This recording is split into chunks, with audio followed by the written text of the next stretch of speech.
할인율이다 이런 말을 씁니다. 왜 0.2 말고 다른 걸 쓰면 이렇게 안 나오잖아요. 자, 그래서 내부 수익률의 개념 이런 것도 물어볼 수 있으니까 우리가 좀 알아둘 필요가 있네요. 자, 정리합니다. 70쪽 한 펼쳐봅니다. 70쪽에 가운데 5번 부동산 투자 분석 기법이 나옵니다. 자, 그때 양가로 1번에 할인 현금 수지 분석법 의 보세요. 할인 현금 수지 분석법은 투자 시 보유 기간 동안 예상되는 현금 유입과 유출을 현재 가치로 뭐한다? 할인해서 서로 비교한 후에 투자하는 것입니다. 할인 현금 수지 분석법은요, 여러 해의 소득을 기준으로 함으로써 따라서 할인연금 수지분석법은 한 해의 수익만 기준한 게 아니죠. 1차년도, 2차년도, 3차년도, 4차년도, 5차년도 운영할 때의 모든 현금 수지를 다 고려하고요. 처분 시 현금 수지 역시 다 고려한다는 거예요. 그러므로 이제 소득이득과 운영을 통해 생기는 수익이 소득이득입니다. 처분 시 생기는 수익이 자본이득이죠. 소득이득과 자본이득을 모두 고려할 수 있으며 이때 소득은 뭘 쓰는 거다? 이 돈은 지금 세후 현금 수지와 세후 지분 복귀액을 쓰는 거다라고 돼 있죠. 판단은 모두 뭐로 환원해서 현재 가치로 할인해서 이렇게 고쳐서 투자 판단을 내린다는 겁니다. 자, 동그라미 3번. 그래서 할인연금 수지분석법은 뭘 고려한 투자분석 기법이다? 화폐의 시간 가치를 고려한 투자분석 기법이다. 이런 말을 쓰고 있는 거예요. 자, 여기에는 순영가법과 뭐가 있다고요? 순영가법과 수익성 지수법 그리고 내부 수익률법이 있다 하는 걸 알아달라는 거예요. 자, 그러면 뒤로 넘겨서 71페이지에 보시면 거기 편가로 3번 순영가법이 나옵니다. 순영가법은 수년가를 기준해서 투자 판단한다 이런 말이 나오고요. 수년가가 뭔데요? 라고 물어보면 수년가란 투자로부터 예상되는 현금 유입의 현재가치 합과 현금 유출의 현재가치를 빼면 공제하면 수년가다 이렇게. 즉 다르게 말하면 요 현금 유입은 결국 뭐예요? 지분 투자자 입장에서 수익이죠. 수익의 현재 가치에서 뭘 빼면 된다는 거예요. 현금 유입 수익이니까. 비용, 나간 돈의 현금 유출이니까 현재 가치를 빼면 뭐가 된다? 순현가가 되는 거예요. 그래서 수익의 현가합에서 비용의 현가합을 빼면 순현가다 이런 말을 하고 있는 거예요. 자, 순현가는 어떻게 구하는지 다시 설명해 놨죠. 보유기간 동안의 세후 연금수지 현재 가치 합하고 보유기간 말 지분복귀액의 현재 가치 더해서 거기서 뭘 빼면 되는 거예요? 지분 투자액. 그 지분 투자액이 다른 말로 뭐라 그랬어요? 현금 유출의 현재 가치 빼면 된다는 겁니다.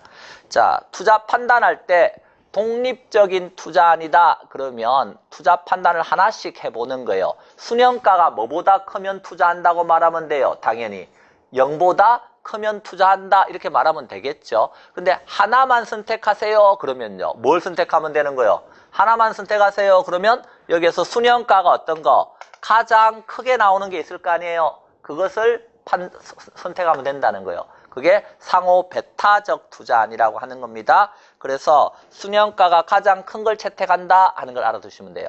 그 밑에 있는 이제 내부 수익률법은 투자 판단을 뭘 가지고 한다 그랬어요? 여기 내부 수익률과 요구 수익률을 서로 비교해서 투자 판단한다 그랬습니다. 자, 그때 거기 내부 수익률의 개념에서 기억번 내부 수익률은 투자한 자체 수익률로 기대 수익률을 말한다. 니은번 내부 수익률은 예상된 현금 유입의 현가합과 현금 유출 현가합을 어떻게 한다? 같게 만든 할인율이다. 그래서 제가 아까 계속 이야기했어요. 내부 수익률이 무슨 뜻입니까? 하고 물었을 때 현금 유출의 현가와 현금 유입의 현가를 서로 같게 만들어주는 할인율이다. 자, 같아지면 순현가는 뭐가 되는 거예요? 이걸 빼버리면 현금 유입 현가에서 유출 현가 빼버리면 순현가는 0이 되겠죠? 순현가는 뭘로 만들고? 0으로 만들고 순현가가 0이 된다는 건 RA가 같은 거니까 수익성 지수로 따지면 1이 되는 거란 말이에요. 그래서 수익성 지수를 1로 만드는 할인율이다 이런 말 쓰는 거예요. 자, 이런 표현들이 지금은 조금 어려울 수 있는데요. 공부량이 조금 쌓이면 뭐 별것도 아닌 게 이렇게 나갈 수 있습니다. 그러니까 그렇게 이해하시고 넘어가시면 됩니다.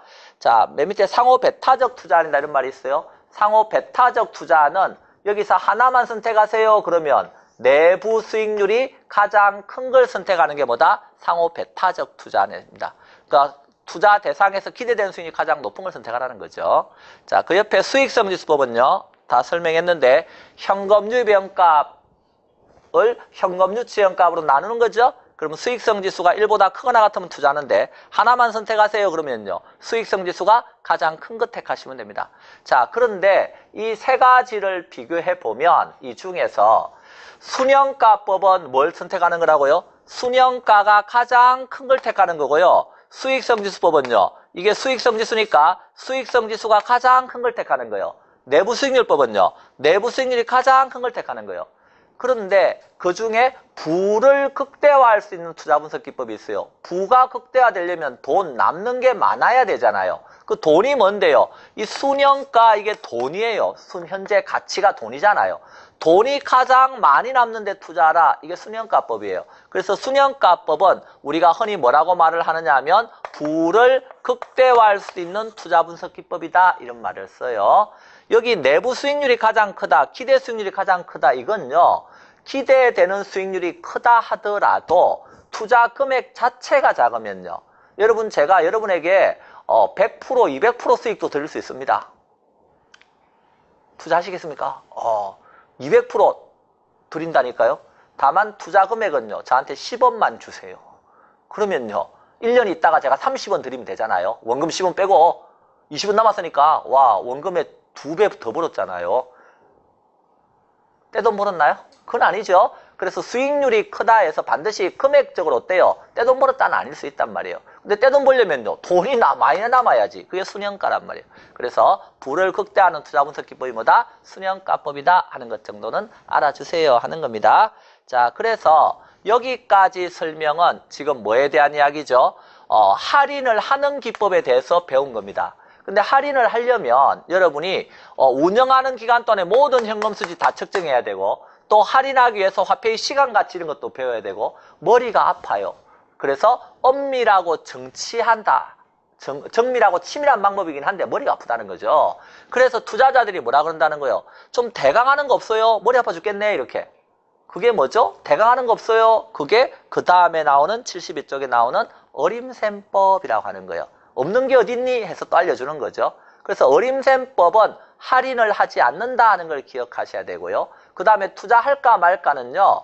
어떻게 따집니까? 그랬을 때 여기 나오는 수익 중에서 1년치 운영을 통해서 나오는 수익과 투자한 돈을 서로 비교해서 투자할까 말까 따집니다. 그러므로 할인하지 않고 모든 현금 수익 측정하는 게 아니라 1년치 이제 수익만 따져본다 하는 거예요.